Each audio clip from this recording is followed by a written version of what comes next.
Shalom everyone, this is Tsa'l Fati live from Miami, Florida.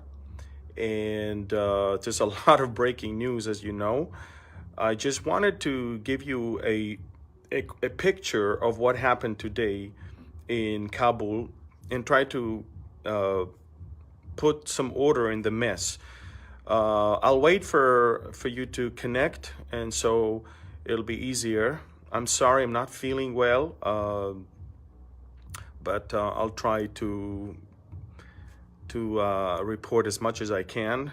If you're not on Telegram, you're missing out everything, because this is where I can report videos and pictures and, of course, information. But I've got a lot to talk about in regards to the situation in Kabul and other things. So we'll start by saying this right now. Today there was a major terror attack a few hours ago in Kabul. Two different suicide bombers exploded, one next to the Baron Hotel and the other one next to the Abbey gate to the airport. Unfortunately, as you all know, at least 10 American soldiers got killed, 20 more were injured. And when it comes to the Afghan civilians, the reports, I mean, I've seen the footage. It's horrific carnage there. We're talking about dozens of dead people and at least 150 injured. But there was a third explosion a few minutes ago. The third explosion most likely was an attack on a Taliban vehicle.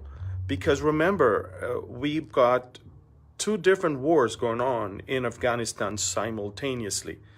One war is the war of the Taliban against its own government, of the Afghan government, and the American enablers of that government. So the US forces and the other forces. But the other war is between those that are against the Taliban and the Taliban. So two different wars, and Kabul is now that center point where everything is happening.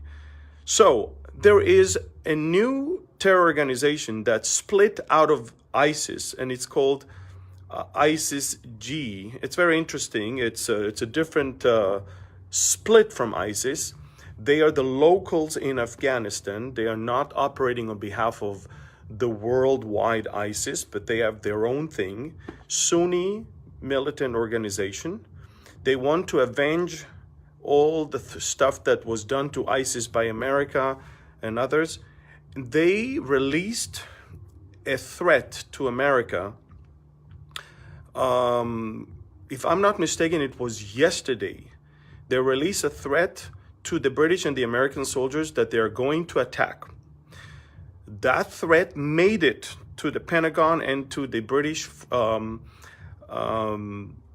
Defense Ministry. And I know that it made it because the British Defense Minister admitted hours before the explosion that there is going to be an explosion within a matter of hours. So they knew it's coming.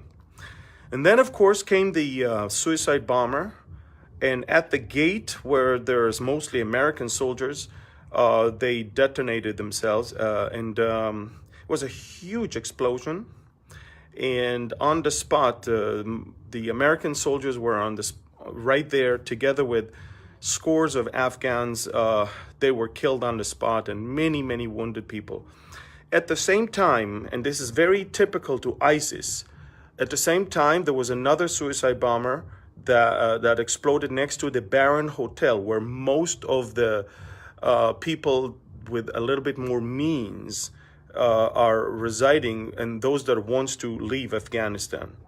So it was an attack on US forces, British forces, as well as those who wants to leave Afghanistan, because it's like they align themselves with the Americans and British, so they deserve to die.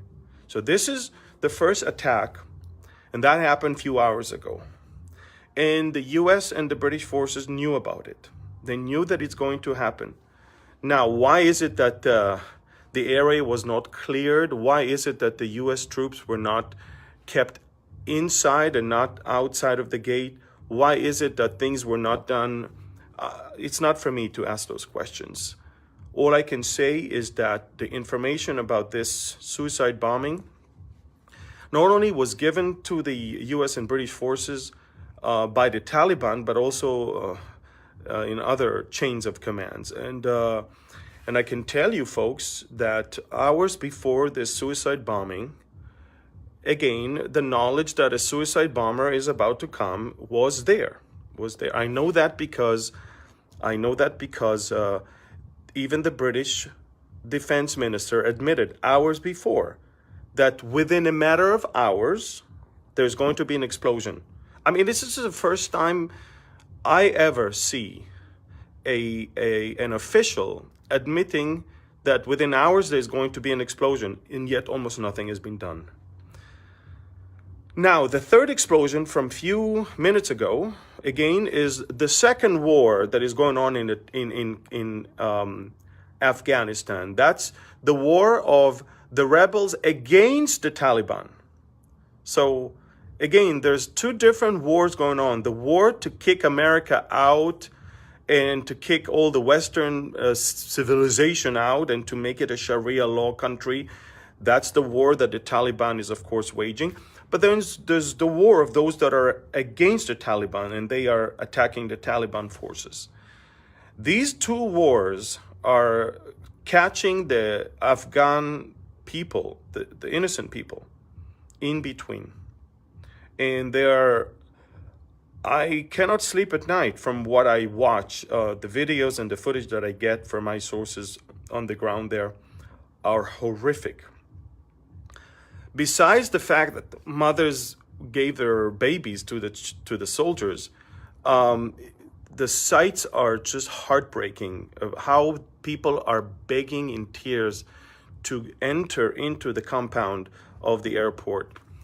The airport is filled with US, German, British soldiers. If I'm not mistaken, there are several Canadians. But there are other nationalities that are sending airplanes, such as the Philippines, Italy, Japan. They're all sending their own airplanes to evacuate. And this morning, again, it's this morning my time, but it was already late afternoon Kabul time, an Italian cargo plane, military cargo plane, was also attacked with many people on board. Thankfully, it didn't crash and people didn't die, but it was almost the case. The airport is not safe. The U.S. Is admitting that it has to finish its evacuation within 36 hours and leave. It is going to leave at least 10,000 Americans behind, just so you know. The Biden administration sent the CIA chief to strike a deal with the Taliban. Listen to this, folks. Listen to this. Because the Taliban is right now preventing everyone from approaching the airport. Whoever is not at the airport already cannot make his way to the airport. And that's the case of thousands of Americans and tens of thousands of Afghans that need to leave. And so what happened is, the U.S. is right now they're working on a deal, it's not yet done deal, to pay the Taliban. Forget about the hundreds of millions or billions worth of weapons that America left behind. We're talking about right now, America is about to pay the Taliban tens of millions of dollars. And they're going to call it international aid or some humanitarian aid. And they're going to pay the Taliban almost up to $100 million in order to allow the Americans to access the airport so they can be evacuated. What you're watching right now is a hostage situation where a deal is about to be broken and a deal is about to be signed. This is beyond crazy. And I just don't have words. Right now, everybody understands, as far as the terrorist organizations, that this is the right time to hit America. Because America, look, it's 5,200 U.S. soldiers within a small compound. They're sitting ducks, basically. And they will not go out to protect themselves. They cannot. They can only defend themselves from within. So they're like sitting targets right now. And I can tell you that I am praying and hoping that no more casualties will take place there for the U.S. Soldiers. But I can tell you it's definitely not looking like that. So what I'm trying to say is this: there are two wars going on in Afghanistan right now.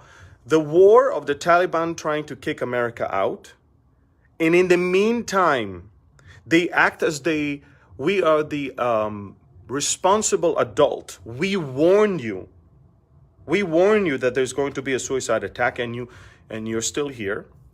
So they're trying to say, hey, we didn't do it. Somebody else did it. We told you it's going to happen. And the second war that is going on right now is the rebels against the Taliban that are fighting the Taliban. And again, everything is happening within Kabul right now. The third explosion from a few minutes ago is an explosion of a Taliban vehicle that a magnetic bomb basically exploded, and that's it. So again, at least 10,000 U.S.